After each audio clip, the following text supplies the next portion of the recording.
비움, 그리고 자유. 불교의 가르침을 받아들이려면 마음이 일대 대청소를 해내야 한다. 불교를 이해하고자 한다면 그대가 지금까지 가져왔던 모든 선입견들을 버리는 일이 무엇보다 중요하다. 우선적으로 사물이 견고한 것이라는 개념 혹은 존재하고 있다는 개념을 포기하지 않으면 안 된다. 일반적인 우리 생명관은 존재의 개념 속에 단단히 뿌리박고 있다. 대부분의 사람들에게는 모든 사물은 존재하고 있다. 그들이 보고 듣는 것은 무엇이나 존재하고 있다고 생각한다. 물론 우리가 한 마리 새를 보고 그 우는 소리를 듣는다면 그 새는 실제로 존재하고 있다. 새는 존재하고 있지만 내가 하는 말의 의미는 그대가 의미하는 바와 아주 똑같지 않을지도 모른다. 불교에서 이해하고 있는 생명은 존재와 비존재를 다 포함한다. 새는 존재하기도 하지만 동시에 존재하지 않기도 한다. 불교에서는 존재에만 근거하고 있는 생명관을 외도의 견해라고 부른다. 만일 사물이 실체로서 영구히 존재하는 듯이 너무 고지곧대로 받아들일 때 우리는 그들을 외도라고 부른다. 대부분의 사람들은 외도에 속할지도 모른다. 우리는 진짜 존재는 아무것도 없는 공으로부터 와서 공으로 다시 돌아간다고 말한다. 공으로부터 나타나는 것, 그것이 진짜 존재이다.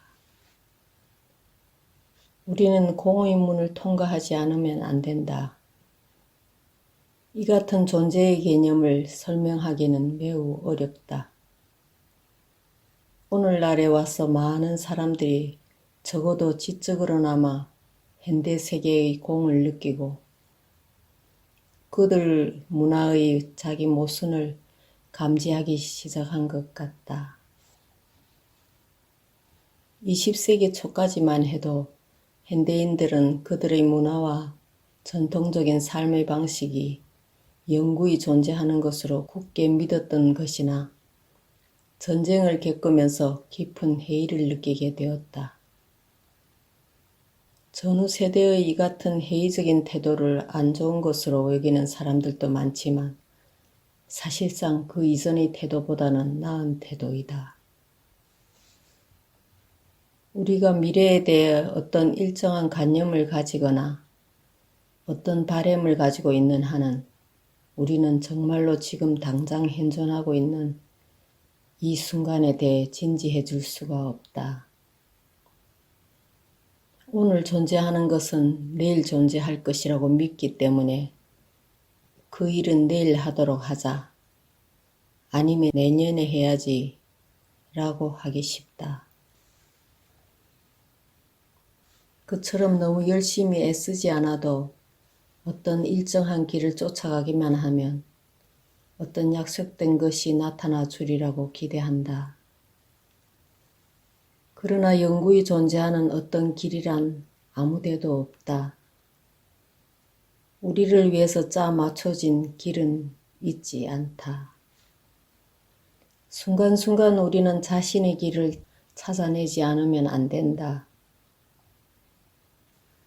어떤 완벽한 개념, 누군가에 의해 안배된 완벽한 길은 우리를 위한 진짜 길이 아니다. 우리들 하나하나는 각자가 자신의 진짜 갈 길을 만들어야 하며 그렇게 할 때 그 길은 대려 보편적인 길을 드러낼 것이다. 참으로 불가사의한 일이다.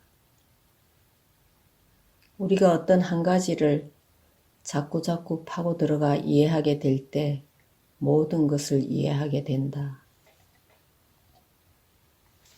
만일 모든 것을 이해하려 한다면 아무것도 이해하지 못할 것이다. 가장 좋은 방법, 그것은 그대 자신을 이해하는 것이며 그때에 그대는 모든 것을 이해하게 될 것이다. 그러므로 스스로의 갈 길을 찾으려고 애쓸 때 남을 돕게 되고 남들의 도움도 받게 된다. 당신만이 길을 찾아내기 전에는 아무도 남을 도울 수 없고 또 도움을 받을 수도 없을 것이다. 참으로 그런 의미에서 독립된 존재가 되기 위해 우리는 마음속에 있는 모든 것을 잊지 않으면 안 되며 순간순간 아주 새롭고 전에는 없었던 무엇인가를 찾아내지 않으면 안 된다. 이런 방법이 이 속세를 살아나갈 수 있는 방법이다. 그래서 우리는 참다운 이해는 공의 상태로부터 나오게 될 것이라고 말한다. 불교의 가르침을 받아들이려면 모두 마음의 일대 대청소를 해내야만 한다. 방 안에 있는 모든 것을 끄집어내어 놓고 속속들이 청소를 해야만 한다. 필요하다면 꺼내 놓았던 물건들을 다시 집어넣어도 괜찮다. 아마도 많은 것들을 그대로 원하기가 쉬우며 하나씩 하나씩 그것들을 도로 들여놔도 좋다. 그러나 혹시 요긴한 물건들이 아니라면 그것들을 간직할 필요는 없을 것이다.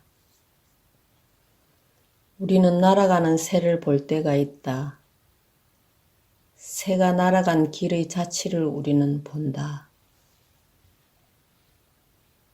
사실상 날아간 새의 궤적을 본다는 것은 불가능하지만 때때로 우리는 볼 수 있는 듯이 느끼곤 한다. 그런 느낌 역시 좋은 것이다. 마찬가지로 필요하다면 마음의 방에서 끄집어냈던 것들을 다시 드러나야 할 것이다. 그러나 뭔가를 더 집어넣기 위해선 뭔가를 꺼내어 버리는 일이 필요하다. 그렇게 하지 않으면 마음의 방은 낡아 빠지고 쓸데없는 잡동사니로 가득 차게 될 터이므로 우리는 곧잘 차츰차츰 졸졸대는 시냇물 소리를 그치게 한다는 표현을 쓴다. 우리가 냇가를 산책하면 물 흐르는 소리가 들려온다. 소리는 끊임없이 이어지지만 만일 그대가 그 소리를 그치게 하고 싶다면 그치게 만들 수 있어야 한다. 그것이 자유다.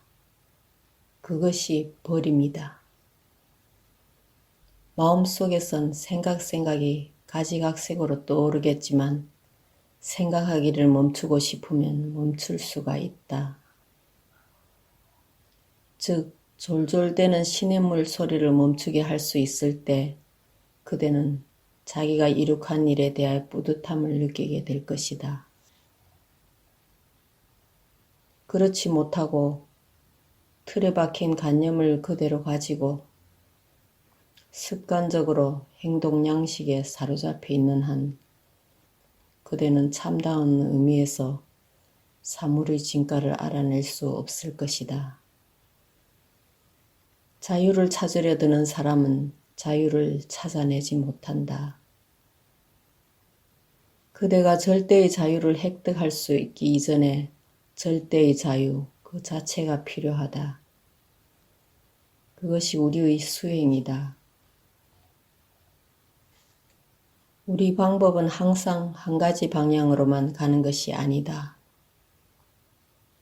어떤 때는 동쪽으로 가고 어떤 때는 서쪽으로 간다. 서쪽으로 1마일을 가는 것은 동쪽으로 1마일 가는 것과 크게 다름이 없다.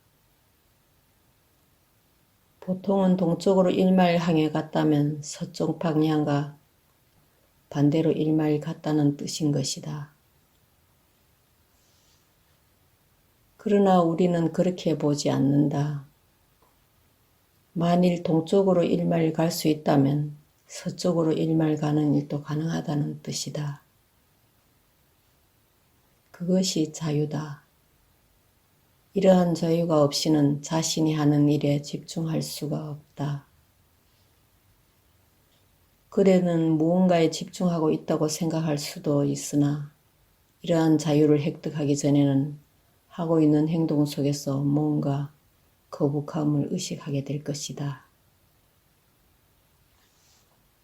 동쪽으로 간다, 서쪽으로 간다는 어떤 관념에 속박되어 있기 때문에 그대의 행동은 이분법이 아니면 유언구조에 얽혀 있게 된다.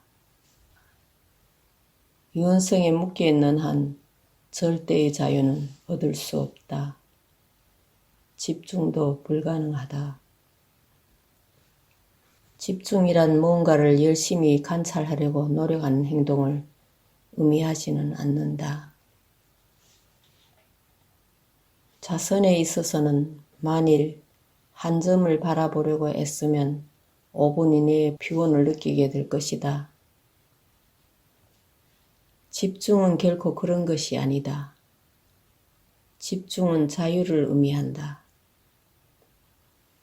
그러니까 그대의 노력은 그 어떤 것을 향해서도 되어져서는 안 된다. 그대는 무엇에 대해서 집중됨이 없이 집중되어야 한다. 자선을 수행할 때 마음을 호흡에 걸어두는 방법은 자신에 관한 것을 몽땅 잊고 그대로 앉아서 호흡을 보는 것이다. 만일 호흡에 집중이 이루어졌을 때에는 자신을 잊게 되며 자신을 잊게 되면 호흡에 집중이 이루어질 것이다. 어느 쪽이 먼저인지는 말하기 어렵다.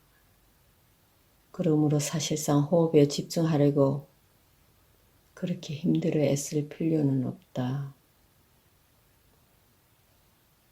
그저 할 수 있는 만큼만 하면 된다. 이 같은 수행을 계속해 나가면 차츰 비어 있음으로부터 나타나는 참다운 존재를 경험하게 될 것이다.